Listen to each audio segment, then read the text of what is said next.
Dieu est omniprésent, mais sa main est dans certains lieux. Dis amen bien. Ce principe, il faut que tu le saches bien pour ta vie. Dieu ne fera pas les grandes choses avec toi partout. Est-ce que tu m'écoutes? Dieu est Dieu partout.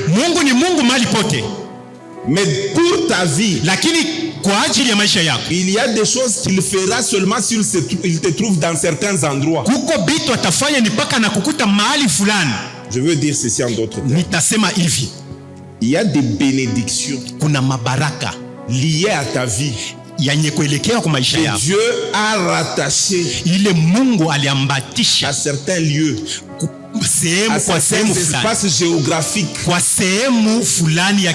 tu dois être millionnaire à partir de Lubumbashi,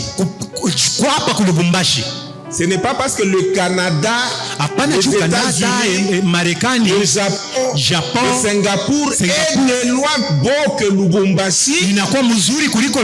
Tu dois être tenté de croire que ce soit là-bas pour être millionnaire. Dis amen bien. Amina. Dieu rattache certaines bénédictions à certains espaces géographiques, à certaines localisations. Il faut qu'il te trouve là, ce jour-là, faisant ce que tu dois faire pour avoir ce que tu dois avoir. Vous m'écoutez?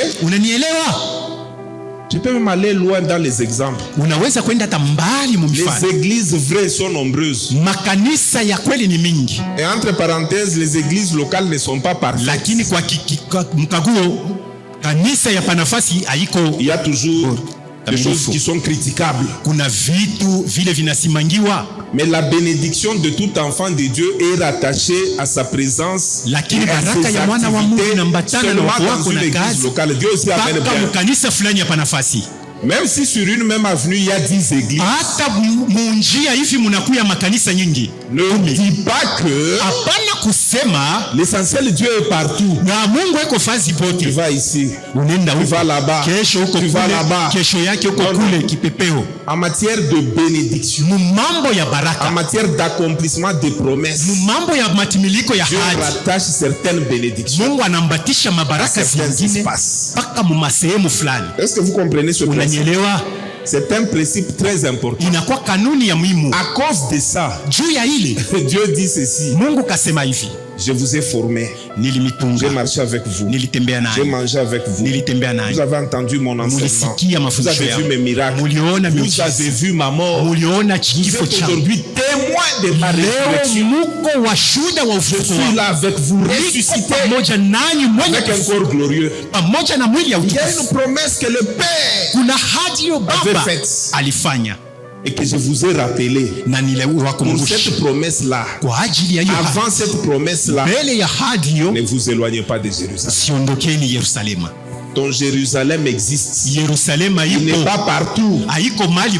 Alléluia. Amina. Même si à Jérusalem, pendant ce temps-là, il y a des difficultés, ne t'éloigne pas. Vous connaissez l'histoire de Bethléem, non? Avec Ruth, Naomi et les autres. Njala inaingia. La famille est entrée. Ils se sont déplacés pour aller chercher là où il y avait pas la famille. Et par après la famine c'était maintenant là où ils sont partis. Mais l'histoire n'était pas bonne. Ça les a compliqués. Naomi a perdu son mari. Naomi a perdu ses enfants. Ce sont des veuves malheureuses. Sont restés veuves. C'était obligé de rentrer. Alléluia. Amina. Ne sois pas léger. Quand Dieu te veut quelque part,